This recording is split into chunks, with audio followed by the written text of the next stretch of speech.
Good morning, students. আজি আমি আলোচনা কৰিম আমাৰ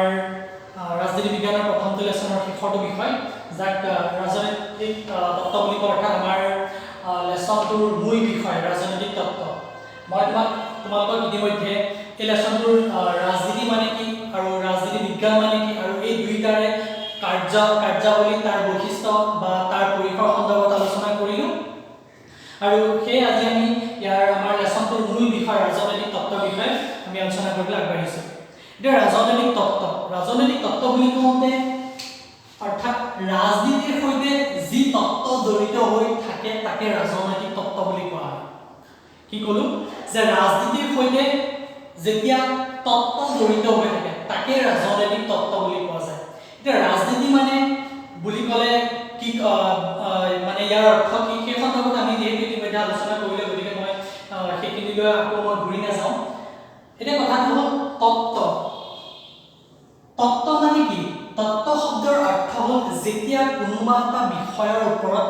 গধুৰভাৱে আলোচনা কৰা যায়, অৰ্থাৎ সেই বিষয়টোৰ ওপৰত বিস্তৃতভাৱে পুংখানুপুংখভাৱে আলোচনা কৰা যায় তাকে তত্ত্ব বুলি কোৱা যায়। তত্ত্বৰ আন এটা নাম তাত্ত্বিক দিশ, অৰ্থাৎ কোনোবা এটা বিষয় সন্দৰ্ভত আঁতিগুৰি মাৰি কৰা আলোচনা, অৰ্থাৎ সেই বিষয়টোৰ কি সত্যাসত্য আছে, সেই বিষয়টো গ্ৰহণযোগ্য হয় নে নহয়, বা সেই বিষয়টো আমাৰ সামাজিকভাৱে কিমান দূৰ স্বীকৃত, তাত কিবা কৰিব লগা আছে নেকি, এই গোটেইখিনি দিশ যেতিয়া কোনোবা এটা বিষয়ৰ ওপৰত আলোচনা কৰা যায় তেতিয়াই সেই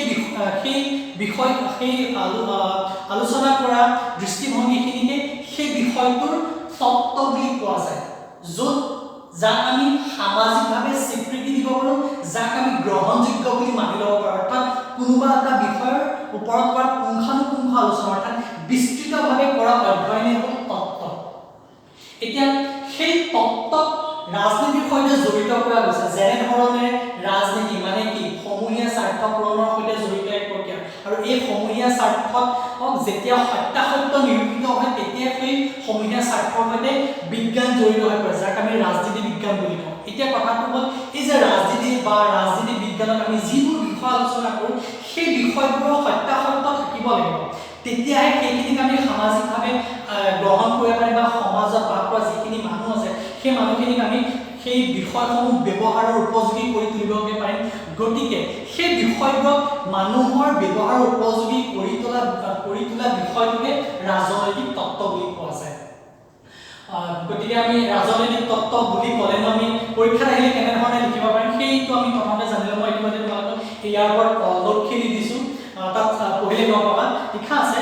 যে মানৱ জাতিক আলোড়িত কৰি অহা আৰু পৃথিৱীৰ বিভিন্ন সংবিধানে স্বীকৃতি দিয়া ধ্যান ধাৰণাসমূহ শৃংখলাবদ্ধ তথা পুংখানুপুংখভাৱে আলোচনা কৰা বিষয়কে ৰাজনৈতিক তত্ত্ব বুলি কোৱা যায়। এতিয়া আমি এই যিটো কাকবোলে পঢ়িলো ইয়াক মই তোমালোকক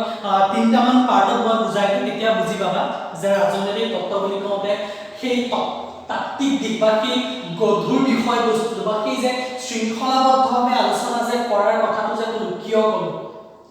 কাকবোলেটোত প্ৰথমতে লিখা আছে যে মানৱ জাতিক আলোড়িত কৰি অহা। এতিয়া মানৱ জাতি মানে কাৰ কথা কৈছে? আমাৰ কথা কৈছে। আমাৰ মাজত আলোড়িত কৰি অহা, অৰ্থাৎ আলোড়নৰ সৃষ্টি কৰা। আলোড়নৰ সৃষ্টি কৰা মানে কি? আমি জীয়াই থাকিবলৈ বা আমি সমাজত বাস কৰিবলৈ আমাক কি কি বস্তুৰ প্ৰয়োজনীয়তা আমি অনুভৱ কৰোঁ তাকে কৈছে আলোড়িত কৰি অহা। যে মানুহ এজন জীয়াই থাকিবলৈ তেওঁৰ জীৱনটোত কি কি বস্তুৰ প্ৰয়োজনীয়তা আছে, তেওঁ কি কি বস্তু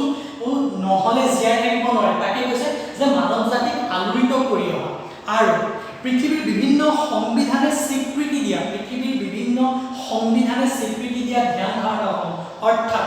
বৰ্তমান বিশ্বত যিমানবোৰ ৰাষ্ট্ৰ আছে প্ৰত্যেকখন ৰাষ্ট্ৰৰে নিজাববীয়া একোখন সংবিধান আছে, আৰু সেই সংবিধান মতেহে আমি চলিব লাগিব। অৰ্থাৎ সংবিধানখনক অৱহেলা কৰি বা সংবিধানক অৱমাননা কৰি কেতিয়াও আমি কোনো এটা কৰ্ম কৰিব নোৱাৰোঁ। গতিকে ইয়াক কি ক'লে? পৃথিৱীৰ বিভিন্ন সংবিধানে স্বীকৃতি দিয়া ধ্যান ধাৰণা, অৰ্থাৎ সংবিধানখনে আমাক আমি কৰিবলগীয়া কোনবোৰ বিষয় বা কোনবোৰ কাৰ্যক স্বীকৃতি দিছে। এতিয়া আমি সামাজিক বাসিন্দা হিচাপে সকলোবোৰ কাম কৰিব নোৱাৰোঁ। চোৰে যেনেকৈ চুৰ কৰে সেইটোতো আমাৰ সামাজিকভাৱে স্বীকৃতি দিয়া এটা বিষয় নহয়। গতিকে সমাজে আমাৰ কোনবোৰ বিষয়ক স্বীকৃতি দিছে, অৰ্থাৎ সামাজিকভাৱে আন 10জনৰ অপকাৰ নোহোৱাকৈ আমি কেনেধৰণেৰে জীয়াই থাকিব পাৰোঁ, অৰ্থাৎ মোৰো উপকাৰ সাধনত তাৰ লগতে সমাজখন যাতে মোৰ উপকাৰ মোৰ যিটো লাভ আছে সেই লাভৰ দ্বাৰা যাতে সমাজখন কোনো কাৰণতে ক্ষতিগ্ৰস্ত যাতে হ'বলগীয়া নহয় তেনে ধৰণৰ বিষয়কে ক'ত সন্নিবিষ্ট কৰিছে সংবিধান এখনত সন্নিবিষ্ট কৰিছে গতিকে সংবিধানে স্বীকৃতি দিয়া ধ্যান ধাৰণা বুলি ক'লে সেইসমূহ বিষয় বুজাব যিবোৰ আমাৰ সামাজিকভাৱে স্বীকৃতি থাকে যিবোৰ সমাজখনে স্বীকৃতি দিয়ে অৰ্থাৎ সমাজখনে তাক গ্ৰহণ কৰিছে যিবোৰ আৰু সেইবোৰহে আমি কৰিব পাৰোঁ তাৰ পাছত কৈছে তথা পুংখানুপুংখভাৱে আলোচনা কৰা বিষয় অৰ্থাৎ সামাজিকভাৱে আমি কোনবোৰ বিষয়ক স্বীকৃতি দিব লাগে কোনবোৰ বিষয়ক দিব নালাগে কোনবোৰ আমাৰ কাৰণে উচিত আৰু কোনবোৰ আমাৰ কাৰণে অনুচিত তেনেবোৰ বিষয়কে যিটো বিষয়ে আলোচনা কৰে সেই বিষয়টোকে ৰাজনৈতিক তত্ত্ব বুলি কোৱা যায় অৰ্থাৎ কি বুজিলা ৰাজনৈতিক তত্ত্বই মানুহৰ প্ৰয়োজনীয়তাৰ সন্দৰ্ভত কোনবোৰ আমাৰ প্ৰয়োজনীয় কোনবোৰ আমাৰ প্ৰয়োজনীয় নহয় কোনবোৰ বিষয় আমাৰ কাৰণে উচিত কোনবোৰ আমাৰ কাৰণে অনুচিত সেই গোটেই দিশবোৰ চালিজাৰি চোৱাত আমাক সহায় কৰে গতিকে এই বিষয়বোৰ এই দিশবোৰ যিটো বিষয়ে চালিজাৰি চোৱাত সহায় কৰে সেই বিষয়টোকে কি বুলি কোৱা যায় ৰাজনৈতিক তত্ত্ব বুলি কোৱা যায় অৰ্থাৎ সেইকাৰণে ইয়াত কৈছে যে পুংখানুপুংখভাৱে কৰা আলোচনা অৰ্থাৎ বিস্তৃতভাৱে যে তাত কোনো খুঁত থাকিব নোৱাৰিব যাতে সেইটোৱে পৰৱৰ্তী কালছত গৈ পেলাই যাতে সমাজখনক কোনো কাৰণতে ক্ষতিগ্ৰস্ত কৰিব নোৱাৰিব তেনেধৰণৰ দিশক আলোচনা কৰা সেই বিষয়টোকে কি বুলি কয় ৰাজনৈতিক তত্ত্ব বুলি কোৱা যায় গতিকে এই হ'ল মূলত ৰাজনৈতিক তত্ত্বৰ মূল বিষয়বস্তু এতিয়া সেইকাৰণে মই তোমাক ইয়াত লিখিও দিছোঁ যে মানৱ জাতিক আলোড়িত কৰা বিষয় যে কোনবোৰ বিষয়বস্তু আমাৰ কাৰণে খুব প্ৰয়োজনীয় যিবোৰ নহ'লে আমি জীৱন ধাৰণ কৰা আমাৰ কাৰণে সহজ হৈ নপৰিব গতিকে নিশ্চয় সকলোৱে বুজি পাইছে চাগে যদিহে কোনোবাই বুজি পোৱা নাই মোক পিছত সুধিবা একেবাৰে লাগিলে বুজাই দিম এটা কথা হ'ল ৰাজনৈতিক তত্ত্ব এই যিটো বিষয় আমি আলোচনা কৰিলোঁ যে কাক ৰাজনৈতিক তত্ত্ব বুলি কয় ইয়াৰ মূল বিষয়সমূহনো কি বা ইয়াৰ পৰিসৰটোনো কি যে কি বিষয়ক সন্নিবিষ্ট কৰি পেলাই ৰাজনৈতিক তত্ত্বটো গঠিত হৈছে অৰ্থাৎ ৰাজনৈতিক তত্ত্ব আলোচনা কৰিবলগীয়া মূল বিষয়সমূহ কি বা ৰাজনৈতিক তত্ত্বই কি বিষয় আলোচনা কৰে আজি আমাৰ ডিসকাশনটো বৰ বিশেষ মই গলে নকৰো এইখিনিৰে সামৰিম প্ৰথমটো হ'ল ৰাষ্ট্ৰ আৰু চৰকাৰ ৰাজনৈতিক তত্ত্বই পোনপ্ৰথমে আলোচনা কৰিবলগীয়া বিষয়টোৱে হ'ল ৰাষ্ট্ৰ আৰু চৰকাৰ কিয় ৰাষ্ট্ৰ মানে মই তোমালোকক আগতে কৈছিলোঁ ৰাষ্ট্ৰ মানে সমাজ অৰ্থাৎ সেইখন সমাজ বা ৰাষ্ট্ৰক বাদ দি তুমি বা মই বা সমাজৰ আন লোকসকল জানো জীয়াই থাকিব পাৰিব কেতিয়াও নোৱাৰে গতিকে ৰাষ্ট্ৰখন আমাক লাগিবই সেই গতিকে ৰাষ্ট্ৰখন কেনেধৰণেৰে গঢ়ি তুলিব পৰা যায় অৰ্থাৎ এজন ব্যক্তিয়ে থাকিব পৰাকৈ সমাজ এখন আমি কেনেধৰণেৰে গঢ়ি তুলিব পাৰোঁ সেই বিষয়ত ৰাজনৈতিক তত্ত্বই আলোচনা কৰে দ্বিতীয়তে কৈছে চৰকাৰ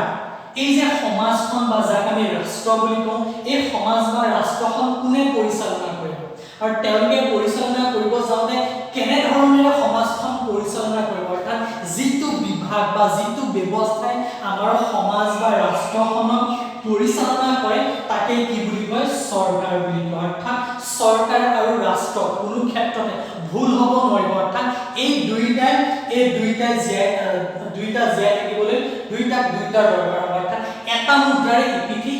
বুলি ক'ব পৰা যায় অৰ্থাৎ ৰাষ্ট্ৰ নহ'লেও আমি জীয়াই থাকিব নোৱাৰোঁ বা চৰকাৰ নহ'লেও আমি জীয়াই থাকিব নোৱাৰোঁ গতিকে এই দুই পক্ষই কেনেদৰে আমাক সুযোগ সুবিধা দিব পাৰে সেই সন্দৰ্ভত ৰাজনৈতিক তত্ত্বই আলোচনা কৰে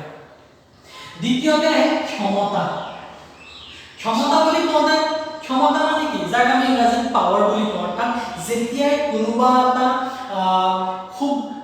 দায়িত্ব এটা যেতিয়া কাৰোবাৰ ওপৰত প্ৰদান কৰা যায় তেতিয়াই সেই ব্যক্তিজনে সেই দায়িত্বটো যেতিয়া গ্ৰহণ কৰে তেতিয়া আৰু সেই দায়িত্বটো যেতিয়া কৰে তেতিয়াই তেওঁ সেই দায়িত্বটোৰ সন্দৰ্ভত ক্ষমতাটো লাভ কৰে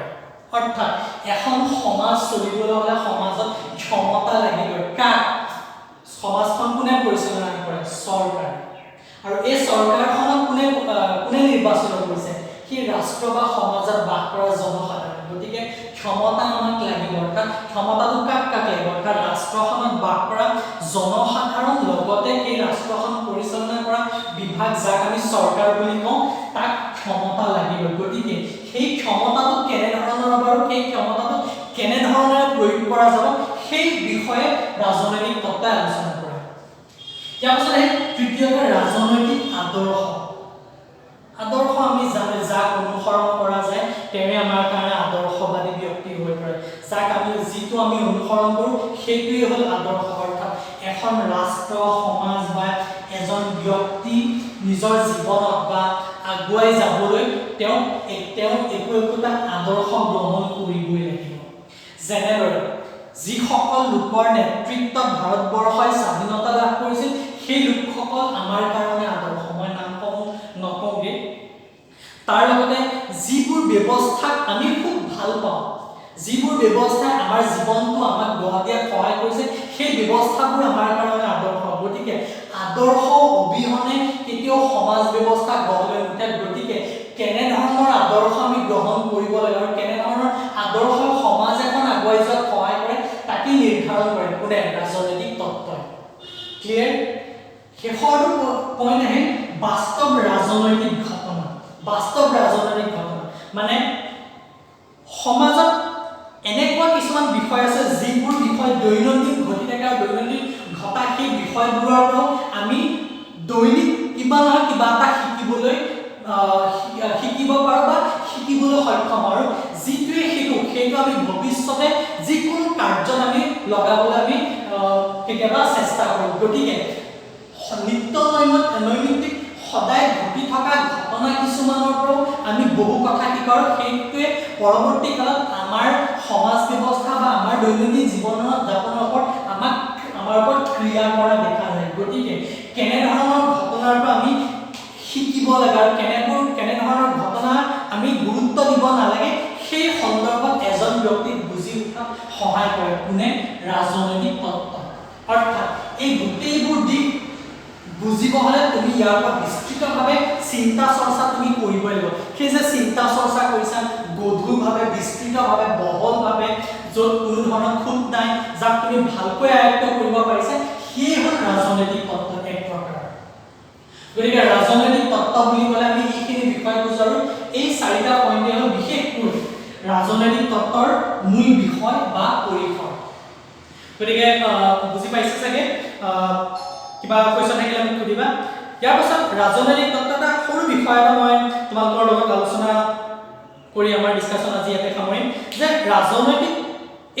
ৰাজনৈতিক তত্ত্বৰ বিষয়ে যে আমি যে আলোচনা কৰিলো এই গোটেইখিনি পঢ়াৰ পাছত এইখিনিৰ পৰা আমি কি উপকাৰিতা লাভ কৰিছো বা এইখিনিৰ পৰা আমি কেনে ধৰণৰ পজিটিভ ভাইব এটা পাইছো বা কেনে ধৰণে আমি ইয়াৰ জৰিয়তে সফলতা লাভ কৰিব পাৰিছো বা কিবা শিকিব পাৰিছো নেকি প্ৰথমতে পইণ্টটো আহিব যে ৰাজনৈতিক তত্ত্বৰ খুব গভীৰ অধ্যয়নে এজন ব্যক্তিক দায়িত্বশীল নাগৰিক হোৱাত সহায় কৰে দায়িত্বশীল নাগৰিক মানে কি আমি ক'ত বাস কৰোঁ এখন সমাজত বাস কৰোঁ গতিকে সমাজত বাস কৰা বাসিন্দা হিচাপে আমি যেনে ধৰণে সমাজখনৰ পৰা কিবা এটা বিচাৰোঁ ঠিক তেনেকৈ আমাৰো কৰ্তব্য থাকে কাৰ প্ৰতি সমাজখনৰ প্ৰতি কাৰণ তুমি সমাজখনৰ প্ৰতি তুমি তোমাৰ দায়িত্ববোধটো পালন কৰিলেহে সমাজে তোমাৰ প্ৰয়োজনীয়তাখিনি পূৰণ কৰাত সহায় কৰিব গতিকে এই যে চিন্তাধাৰাটো বুজি উঠাত সহায় কৰে কোনে ৰাজনৈতিক তত্ত্বই দ্বিতীয়তে সমসাময়িক ৰাজনৈতিক আলোচনাৰ সঠিক গতিপথ নিৰ্ণয় কৰে অৰ্থাৎ অৰ্থাৎ বৰ্তমানৰ সমাজ ব্যৱস্থাটো কেনেধৰণে পৰিচালিত হ'ব লাগে কাৰণ সময় ৰৈ নাথাকে ঠিক যেনেধৰণে সময় ৰৈ নাথাকে ঠিক তেনেধৰণে আমি বিভিন্ন ধৰণৰ বস্তু বিভিন্ন সময়ত আমি গ্ৰহণ কৰিব নিবিচাৰোঁ যেনেধৰণে পুৰণি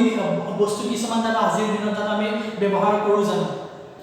নকৰোঁ আজিকালি 4G জামানাত আমি 2G জানো আমি ব্যৱহাৰ কৰিম জানো নকৰোঁ গতিকে সেই যে সময় যেনেকৈ আগবাঢ়ি গৈছে ঠিক তেনেকৈ আমাৰ প্ৰয়োজনীয়তাখিনিও বেলেগ হৈ গৈ আছে গতিকে বৰ্তমান সময়ছোৱাত আমাৰ দেশখনৰ সমাজ ব্যৱস্থাই কি বিচাৰে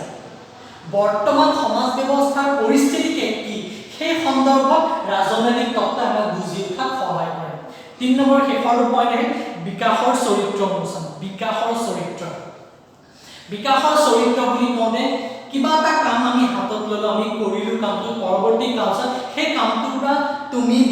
তুমি মই বা সমাজৰ আন 10 জনে কিমান পৰিমাণে উপকৃত হ'ল সেইটো আমি চালি জাৰি চোৱাটো অতিকৈ প্ৰয়োজনীয়। আৰু যিটো আমি আমাৰ সমাজ ব্যৱস্থা নকৰো কাৰণে আমি ইমান পিছ পৰি থাকিব লগা হৈছে। বৰ্তমান 21 শতিকাৰ যুগত য'ত ইউৰোপ মহাদেশ ইমান আগবাঢ়ি গৈছে, তাত আমি পিছ পৰি ৰোৱাৰ মূল কাৰণটো কি যে আমি যিসমূহ কৰ্ম কৰিছো সেই কৰ্মৰ ফলশ্ৰুতি বা তাৰ ফলাফলটো আমাৰ কাৰণে পজিটিভ হৈছে নে নিগেটিভ হৈছে সেইটো জনাত আমি গুৰুত্ব নিদিওঁ, যাৰ পৰিণতি আমাৰ বিকাশ কিমানখিনি হৈছে বা বিকাশ হৈছে নে নাই সেই সন্দৰ্ভত আমি জ্ঞাত নহওঁ। গতিকে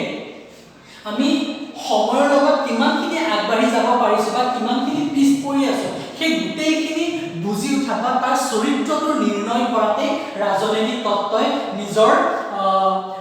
তাৰ যিটো ধাৰাবাহিকতা সেই ধাৰাবাহিকতাটো বজাই ৰখাত সহায় কৰিছে বা আমাক সহায় কৰিছে। গতিকে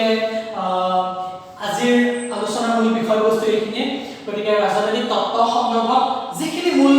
বুজাবলগীয়া বিষয় আছিল সেইখিনি মই আজি তোমালোকৰ ক্লাছটোত